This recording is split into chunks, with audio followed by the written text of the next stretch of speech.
तमाम देखने और सुनने वालों को सलमान हमीद का अस्सलाम वालेकुम। मैं उर्दू रेडियो डॉइचलैंड के म्यूनिख स्टूडियो से आपके साथ मुखातिब हूँ। उर्दू रेडियो डॉइचलैंड के प्लेटफॉर्म से हम आपके लिए बहुत से तफरीही और मालूमाती प्रोग्राम पेश करते रहते हैं। आज के प्रोग्राम में हमारे साथ कराची से एक मेहमान शामिल हुए हैं जो ऐसे अदारे से मुंसलिक हैं, बल्कि उस अदारे के चीफ एग्जीक्यूटिव ऑफिसर हैं जो पाकिस्तान में थिएटर और म्यूजिक की मेयारी तालीम मुहैया करने का एक बहुत बड़ा और मुस्तनिद अदारा है। जी, मैं बात कर रहा हूँ national academy of performing arts की, जिसकी फैकल्टी में ज़िया मुहियुद्दीन साहब, अरशद महमूद, तलत हुसैन और राहत काज़मी जैसे अजीम नाम शामिल रहे हैं। मैं खुशामदीद कहूँगा अपने आज के प्रोग्राम में नापा के सीईओ जनाब जुनैद ज़ुबैरी साहब को। अस्सलाम वालेकुम जुनैद साहब, आपका बहुत शुक्रिया, आपने मसरूफियत में से कीमती वक्त हमारे लिए निकाला। कैसे मिजाज हैं आपके? वालेकुम अस्सलाम, बिल्कुल ठीक, अल्हम्दुलिल्लाह। आप बताइए खैरियत से? जी, अल्हम्दुलिल्लाह, बहुत शुक्रिया, बहुत शुक्रिया।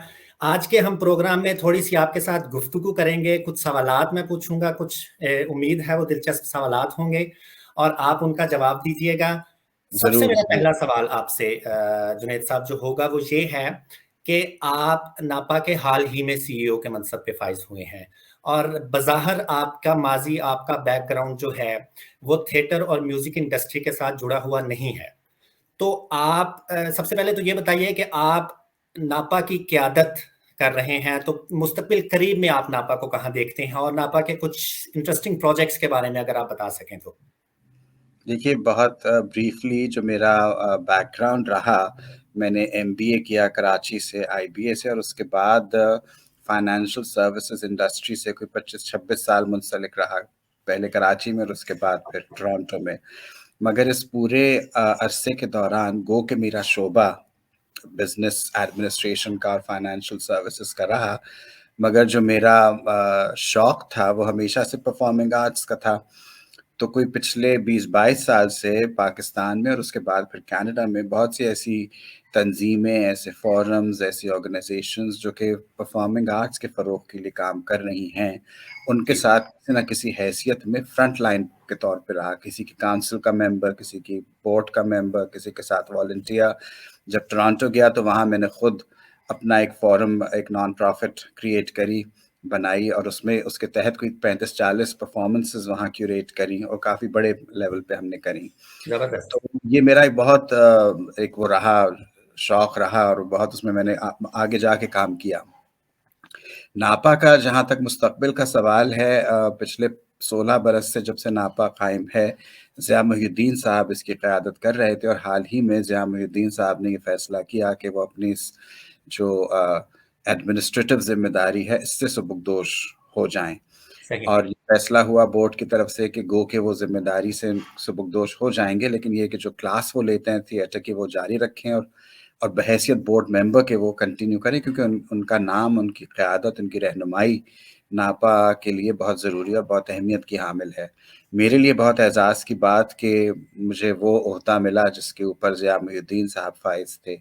सो मेरे लिए ज़ाहिर है कि एक बहुत अहम ज़िम्मेदारी भी है, और जिस शख्सियत को मैंने रिप्लेस किया है इस ओहदे पे, तो ज़ाहिर है मेरे सामने तो एक बहुत बड़ा एक स्टैंडर्ड मौजूद है। मुझे उसको मेंटेन करना, उसको बरकरार करना और उसको आगे लेके चलना है।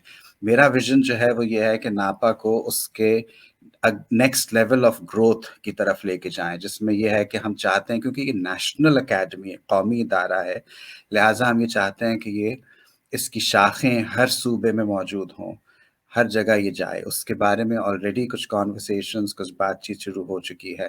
सिमिलरली हम ये चाहते हैं कि इसको एक्सपैंड करें प्रोग्राम वाइज़। अभी इसके अंदर म्यूज़िक की फैकल्टी है, इसके अंदर ड्रामा फैकल्टी है। हमारा जो करंट कैंपस कराची में है इस वक़्त, वहाँ इतनी जगह नहीं कि हम कोई बोर्डिंग फैसिलिटी स्टूडेंट्स के लिए बना सकें। हम चाहते हैं कि हम वो भी बनाएँ उसमें, क्योंकि हमारे पास कराची से बाहर के भी बच्चे आते हैं। तो उस हवाले से भी हम काम करना चाहते हैं। फिर हम ये भी चाहते हैं कि जो स्कूल्स हैं वहाँ उनके साथ कोलैबोरेट करके और वहाँ पर म्यूज़िक की तालीम और परफॉर्मिंग आर्ट्स से रिलेटेड करिकुलम जो है उसको इंट्रोड्यूस कराएँ। तो बहुत सारे प्रोजेक्ट्स हैं, बहुत सारी चीज़ें हैं जिसके ऊपर हम काम करना चाहते हैं, कर बहुत रहे हैं शुक्रिया। और शुरू कर रहे हैं। बहुत शुक्रिया जुनैद साहब। तो ये बहुत सुनकर मुझे खुशी हुई कि नापा का मुस्तकबिल महफूज हाथों में है और आप एक एडमिनिस्ट्रेटिव बैकग्राउंड से ताल्लुक़ रखते हैं, तो मुझे अंदाज़ा हो रहा है कि आप नापा को पूरे मुल्क में फैलाएंगे और लोगों तक इस अदारे को लेकर जाएंगे। तो मेरा आपसे इसी से जुड़ा हुआ एक सवाल, आपने बताया कि आप टोरंटो में रहे हैं और आप टोरंटो में काम करते रहे हैं थिएटर के हवाले से। तो आप मुझे ये बताइए कि नापा, क्या ऐसा मुमकिन है कि नापा रिमोट क्लासेस शुरू कर सके ऐसे लोगों के लिए जो सीखना चाहते हैं, जो वर्कशॉप्स करना चाहते हैं? जैसे हमने अभी रिसेंटली जर्मनी में म्यूनिख में एक थिएटर परफॉर्म किया, तो हम सारे जो लोग थे वो नॉन प्रोफेशनल अदाकार नहीं थे, लेकिन हम मतलब यूनिवर्सिटीज़ में हमने काम किया हुआ था, हमने बाकायदा तालीम नहीं ली हुई थी। तो हम चाहेंगे कि हमारे लिए ऐसी सहूलत मैसर हो। तो क्या नापा के प्रोजेक्ट्स में और वैसे भी कोविड के टाइम्स में आप ने रिमोट क्लासेस का इनकाद किया, इसके बारे में थोड़ा सा बताइएगा?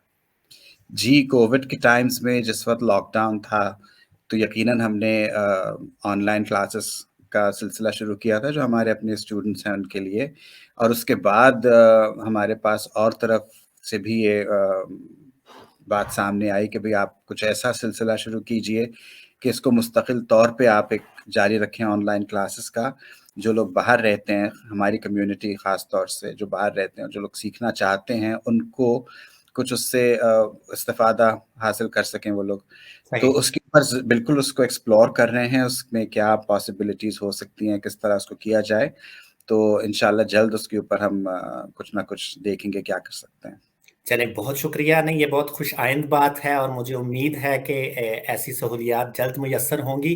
तो आपसे एक अगला सवाल मेरा जुनैद साहब, वो ये है कि मैं आपकी वेबसाइट पढ़ रहा था नापा की, और वहाँ हुँ, मैंने हुँ। पढ़ा, ज़िया मोहिउद्दीन साहब की एक राइटिंग, एक कॉल पढ़ने को मिला कि there is no such thing as a born actor.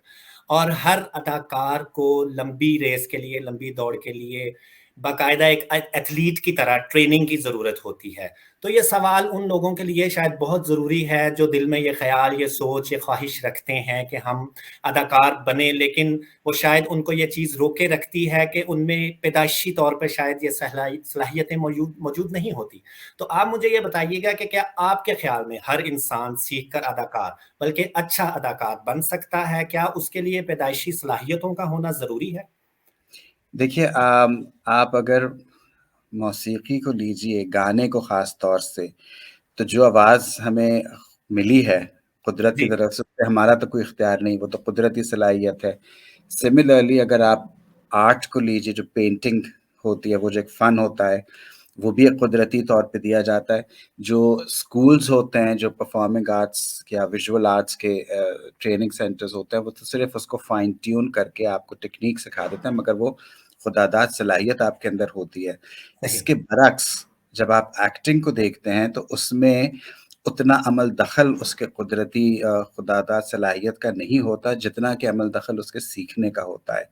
कि आपको डिक्शन फॉर एग्ज़ाम्पल अल्फ़ाज़ का चुनाव, कौन से अल्फ़ाज़ अदा करने हैं, किस तरह से अदा करने हैं, उसकी अदायगी कैसी सही। होनी चाहिए, कहाँ पॉज़ देना है, एक्सप्रेशंस कैसे होने चाहिए, ये सब चीज़ें जो हैं ये ट्रेनिंग से आती हैं।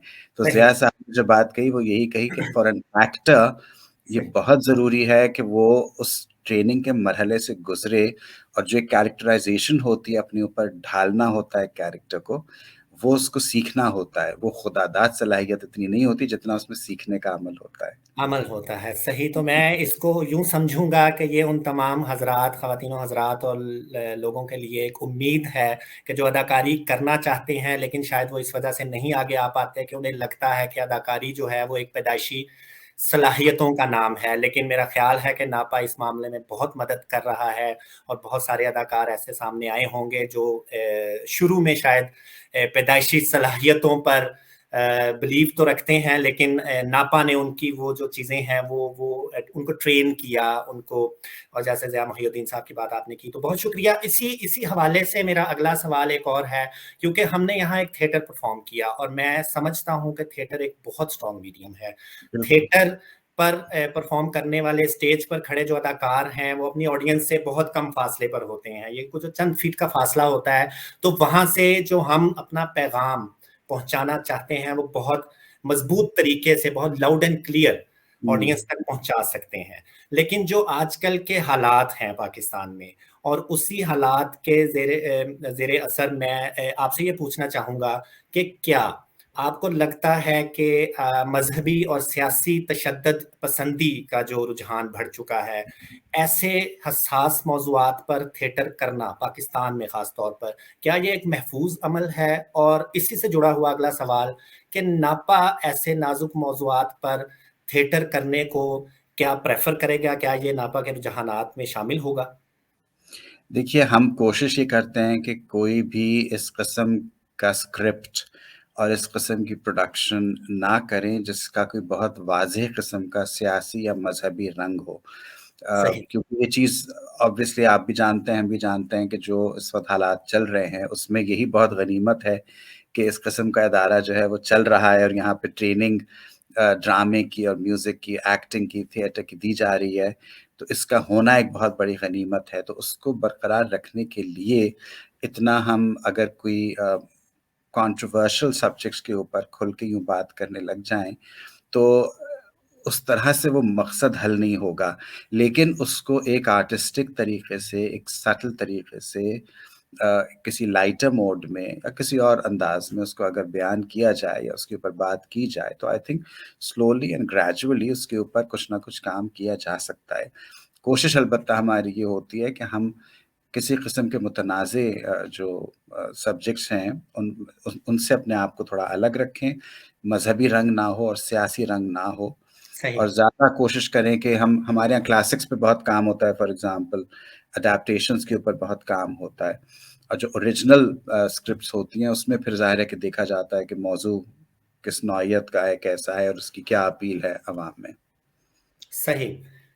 तो चलें इस मौज़ू से हटकर थोड़ा-सा लाइट से मौज़ू पे बात करते हैं। आजकल जो हालात हैं, जिस तरह लोगों की हर सोशल मीडिया, यूट्यूब और टिकटॉक जैसे मीडियम्स तक रसाई है, और लोगों को घरों में ही ये दस्तयाबी मौजूद है कि वो अपनी अदाकारी के जौहर दिखा सकें।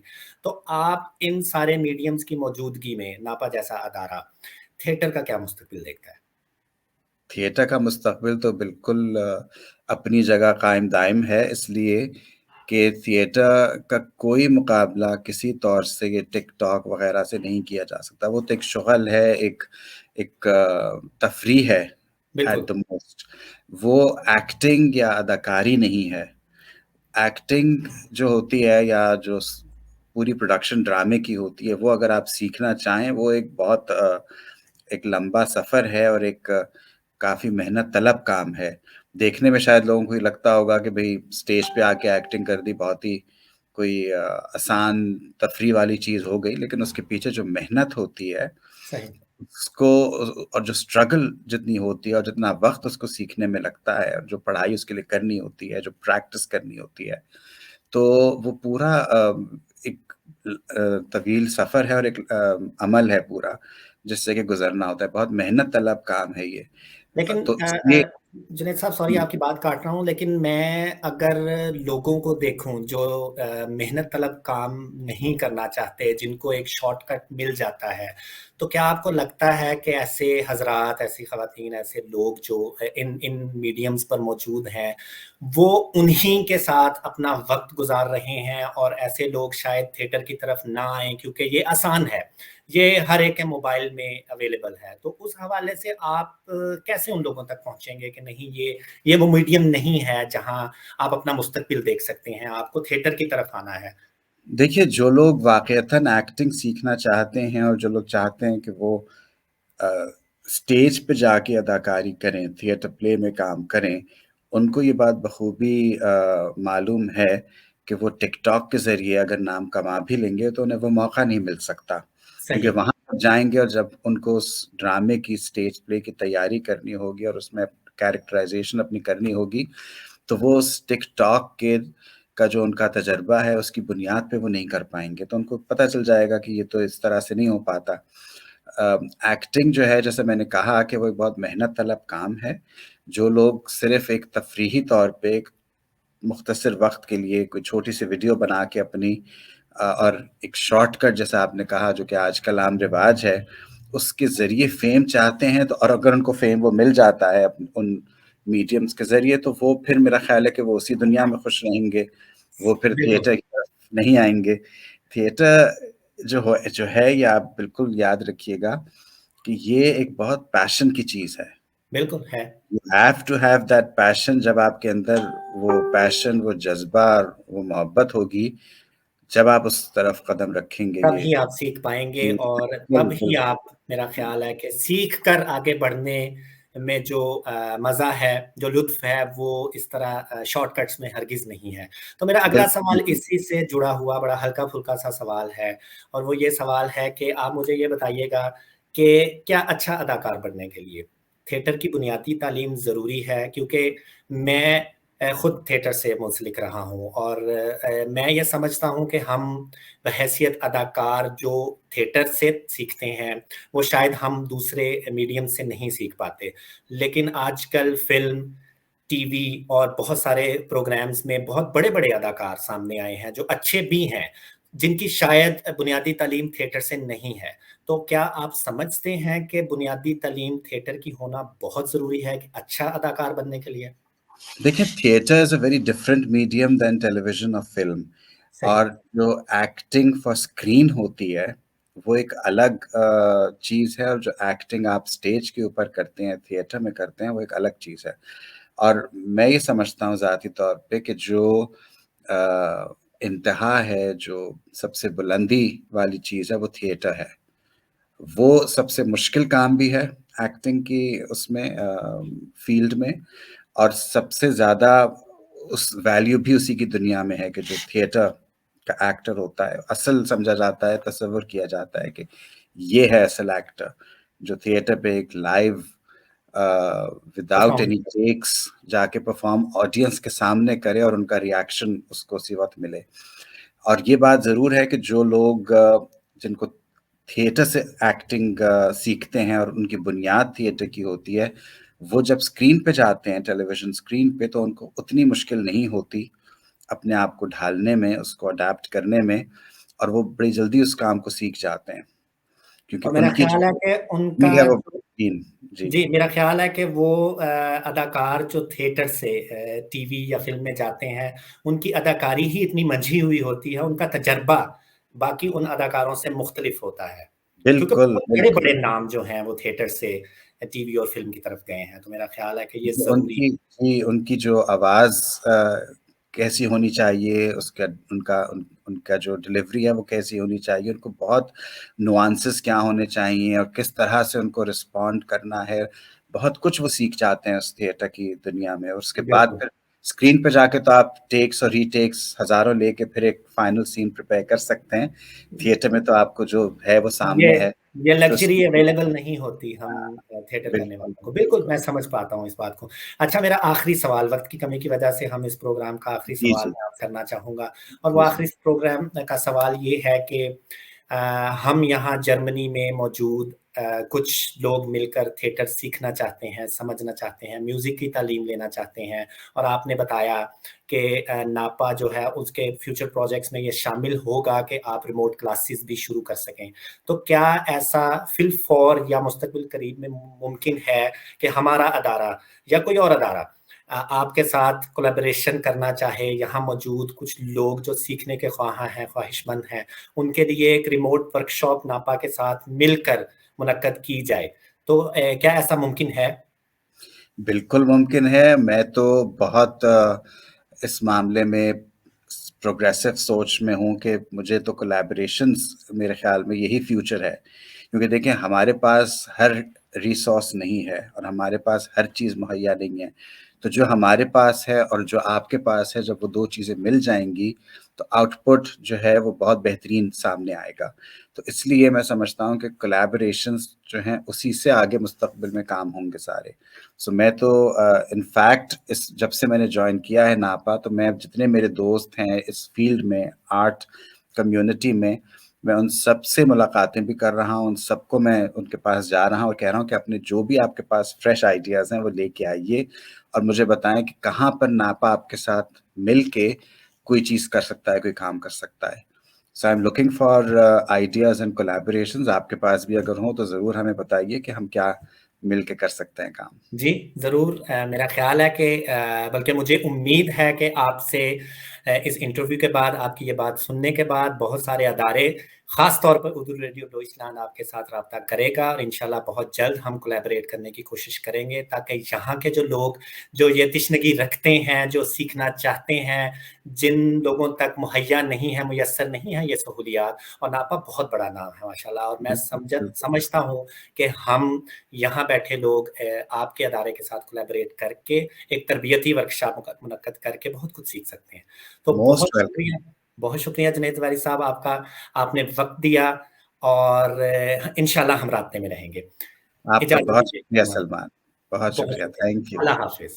खुदा हाफ़िज़। तो तमाम देखने और सुनने वालों का एक बार फिर से शुक्रिया अदा करना चाहूँगा कि आपने उर्दू रेडियो डॉइचलैंड के साथ अपना कीमती वक़्त गुज़ारा, और मैं उम्मीद करता हूँ कि आपको आज का प्रोग्राम पसंद आया होगा। आपको क्या अच्छा लगा और क्या बेहतर हो सकता है, इस बारे में अपनी राय से ज़रूर आगाह कीजिएगा। अपना और अपने इर्द-गिर्द के लोगों का ख़्याल रखते रहिएगा। सलमान हमीद को इजाज़त दीजिएगा। अल्लाह हाफ़िज़।